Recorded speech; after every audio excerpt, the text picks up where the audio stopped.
Critical Reflection on Teaching by Claire Tucker.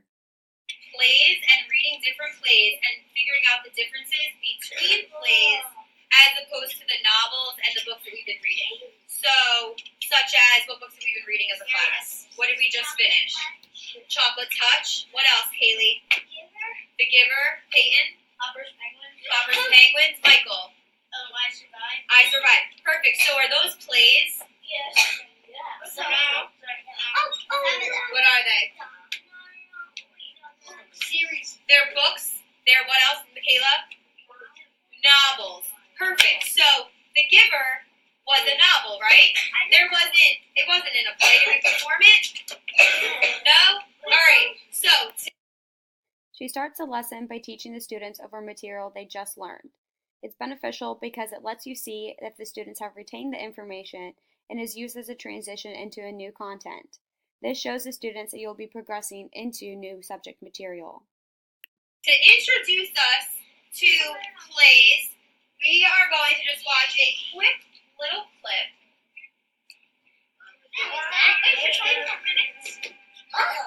We're not watching the whole thing.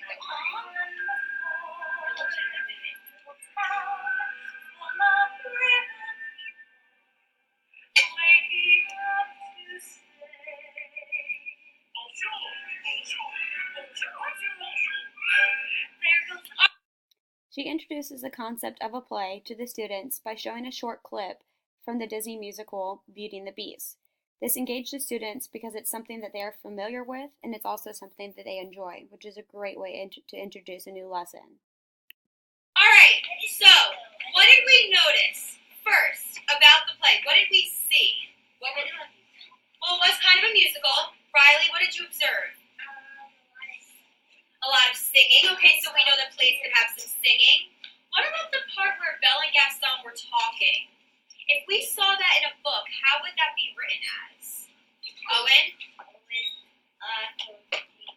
With quotation marks. And when it goes, they're saying a line, they're saying a line, they're saying a line, they're saying a line in a book, how is it, what is that also called? We worked with it last week, not quotations, but Maggie? A conversation. So when you're writing it, you have to indent why, because it's called a Jocelyn? A quote, but what else? Starts with a D. Owen? Discussion. A discussion or dialogue. Yes? So when you see in a book that dialogue is happening, we know that it indents, right? And you see quotation marks at the end of each thing. Now, when we open up and look at what we're going to be looking at today, our play, you're going to notice something a little bit different than that. All right? So let's open. You notice she asks a series of questions to the students because it promotes thinking. Students are engaged and eager to respond, which you see because they're raising their hands, and it shows their understanding. Also, she links their prior knowledge with the new learning.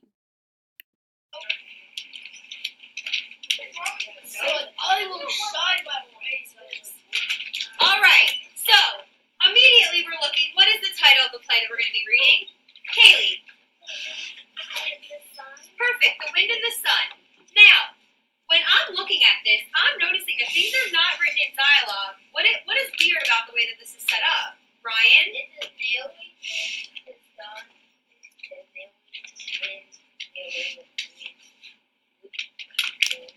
Awesome, Ryan. Perfect. So Ryan's noticing that it's saying narrator and then a whole bunch of words. Sun and a whole bunch of words. Wind, whole bunch of words. So those are actually what are known as parts. Yes, Serena? She also noticed that it was a fable, which is also great.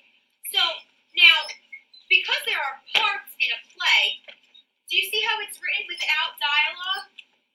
Do you see that? How there's no quotations or anything? That's because in a play, everything is spoken, right?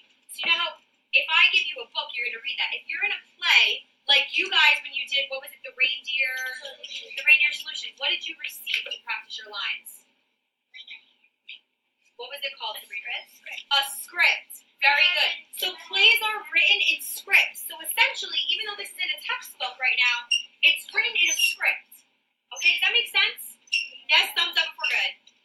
All right, we're golden. This is a productive way of introducing new content and new vocab words, such as script. She let the students tell her what they noticed at their first introduction. It gives them an opportunity to work through the material instead of being told what to know and what to examine.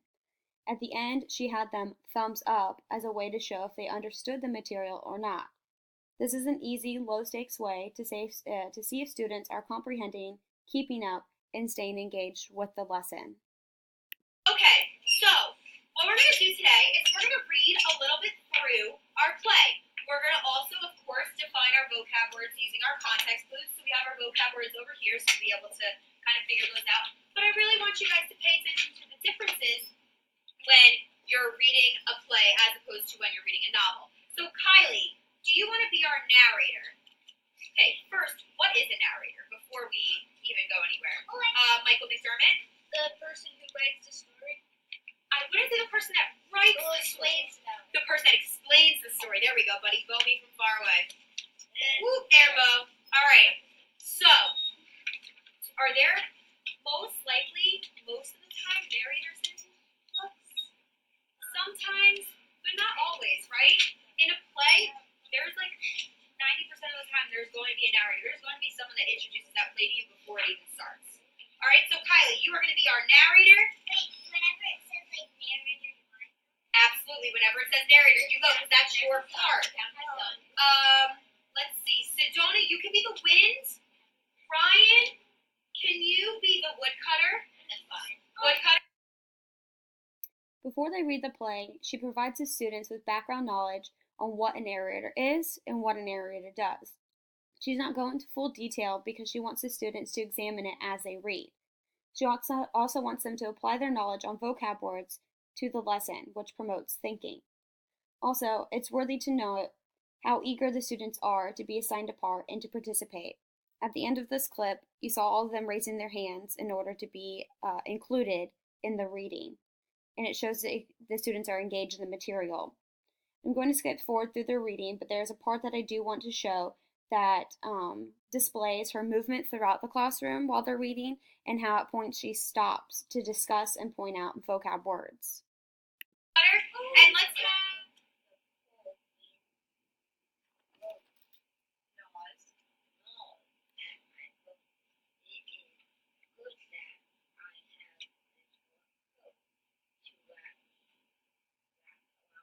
pause. What does the word nose mean? Brenna? To bite. Good. Brenna, if you didn't know the word nose, though, how could you figure out what it meant?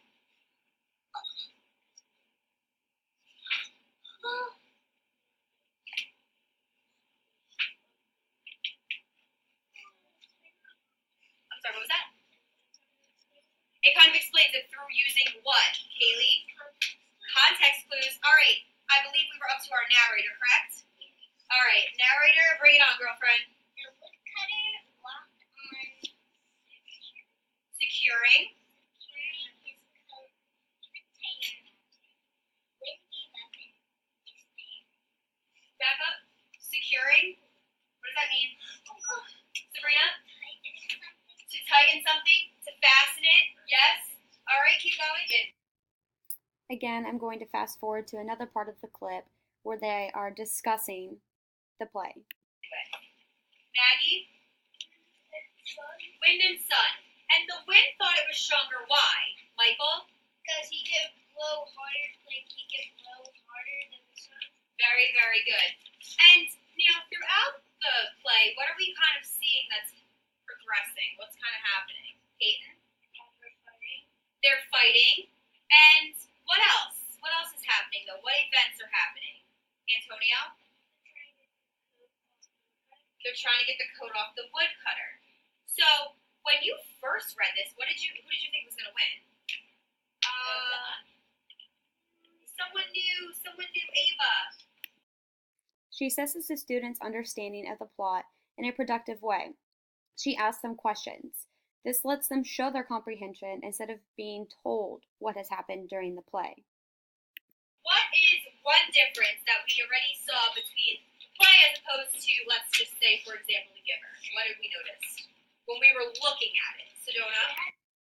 She recaps the lesson by linking the play to a novel to show the difference between their lessons.